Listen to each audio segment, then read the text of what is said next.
big bridge going across the river. I don't know if y'all come that way or not. Go across that river and hang a right and go right into pt.2, Alabama.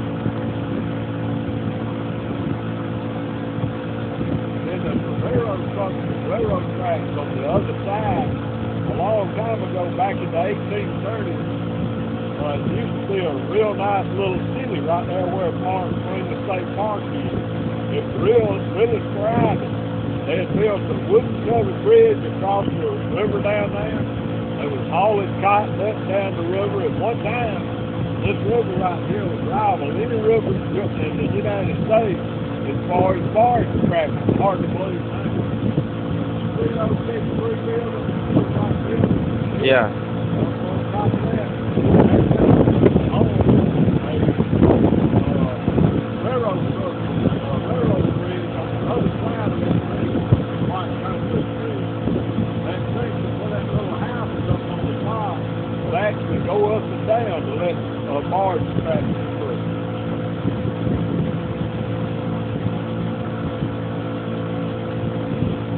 And they used to haul a lot of cotton. That's their primarily strip south cotton.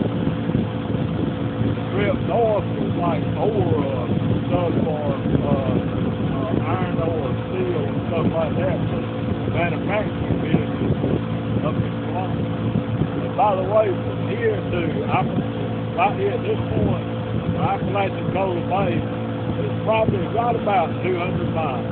It's about 100 miles from between 90 and 100 miles from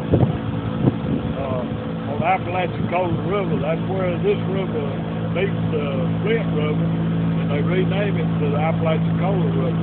Oh, okay. That point is about 90 to 100 miles. From here to there, we saw the sign 113 miles. So that means that it's about 200, give or take 10 miles from this point to the Appalachian Coal to the intercoastal waterway. We don't need to go back down there. Beautiful day to be out on the boat.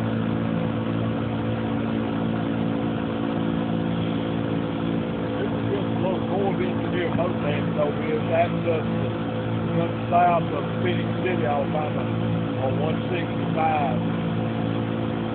Okay, I see the tide is starting to come in. Tide, we don't get any tide up here because there's 3 dams between us and the ocean. The only time you'll see this one raising lower is when we've got an abundance of rain north of it. Or right now, the lack of rain. Notice it seems like we're going slower now. Because coming up, we was going against the wind, so we had the wind in our face. Going back down, we'll have it behind us.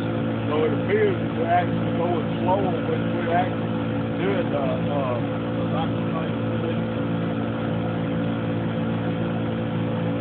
Seems like we're going with the wave. We're going with, well, we'll be going against the waves that the boat made. But other than that, the only waves on this river right here is the waves that the wind made. Or either other boats made.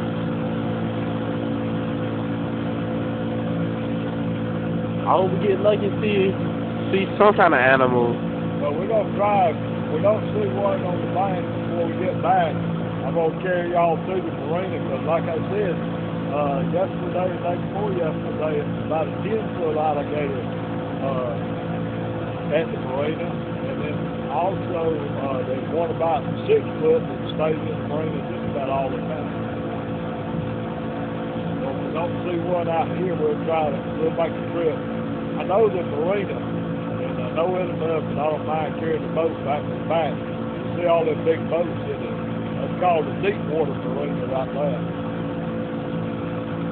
If we could get back and get closer in some of these creeks, you could probably see an alligator today, or the wind turned out to be.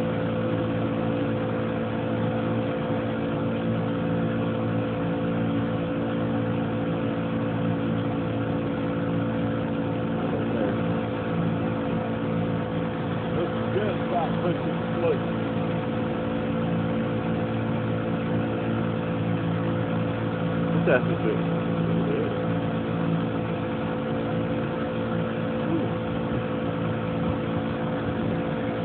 It is getting pretty hot.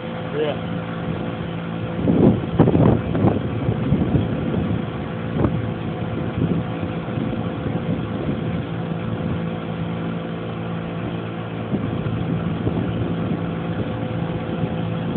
Seems like it's gonna be a smooth ride from here on.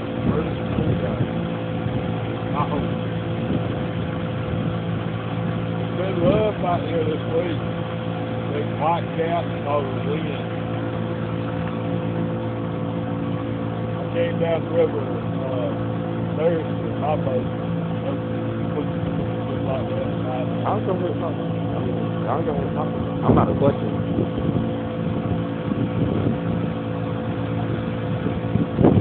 What kind of fishing normally out here? Huh? What kind of fishing? What kind of fish is around here? I like the catfish or crappie fish. This lake is what one time was called the bass capital of the world. Lake Eufaula. Well, there's a lot of bass fishermen in it. A lot of bass in it. I don't think they're quite as big as they used to be because of the number of bass fishermen fishing all the time. But primarily crappie. You got brim, bluegill. Then you got, I like the jugfish and catfish. Watch the catfish run the jugs around. And but mainly crappie and catfish and bass. Anybody ever fish with me? I do every chance I get. Yeah. I'd rather eat them out of this lake than out of a. Everybody says, well, I eat them out of a farmer's pond, but I'm not going to eat them out of the river. They test this river all the time for edibility of the fish. They never test that farmer's pond. There's no telling what's getting in it.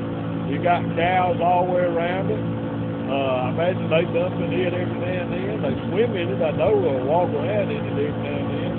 And they fertilize the fields and all. A big rain, that fertilizer goes right in the lake. And so if I come out, like if I want to mess some catfish to eat tonight, I come out early this morning, throw out about 25 jugs. I usually do it in the main channel of the river, because that's where your water is moving at. Or else there's a couple of creeks that's got pretty good moving water in it. That's where I like to fish. And as far as getting back up to some of these creeks that don't move, they don't draw this river very much, don't pull the water down very much. So, but there's no restrictions on fish in this river. Now, north of here is a different way. I would still eat them, but maybe not as much often. The closer I got to Atlanta, the least I'd eat. I always say Atlanta sends their very best. Usually not very good for consumption. Okay, let's say we were to grill some fish tonight. What type of fish would you recommend?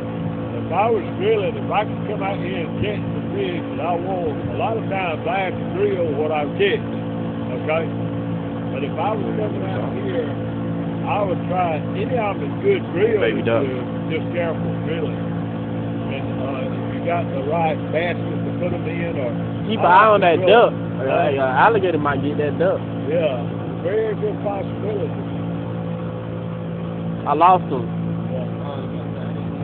Well, that duck's go up underwater for us. Because what most of the ducks that you see right now, is they can swim underwater about as good as they can fly. But if I was going to be grilling, I like to grill catfish.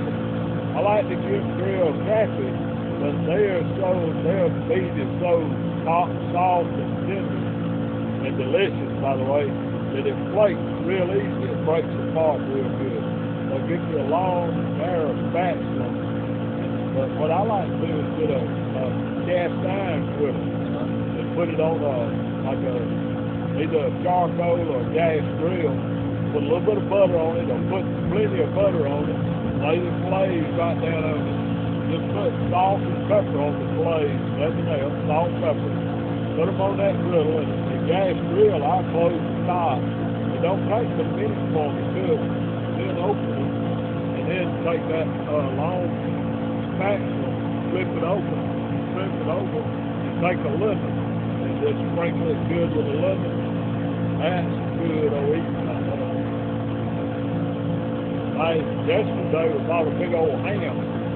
I got my camper trailer back in the campground over there. And my next door neighbor had a nice campfire. But it was also a nice cooking fire. He had a little grill right over. I just took that ham and wrapped it up in tinfoil. Went over there and set it down in that grill. On the grill, you know, for about an hour and a half. I had a good eat now. That was good. He sliced off these sandwiches out of it. I had a good eat.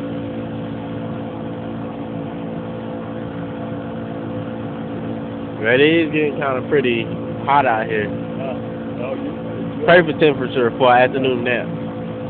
Summertime it's just real rough out here. I see some of them are taking advantage of it. You got a lot of people that the cool don't bother them, and a lot of people the heat don't bother them.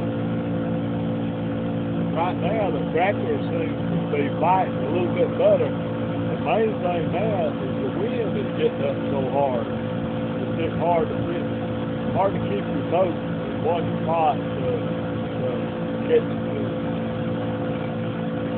There goes the great blue heron going across the river. Uh-oh. Yeah, that's too far. I don't think a gator would be able to get it anyway. Nah, he can't come that high. He can get it now, though. He's coming in so late.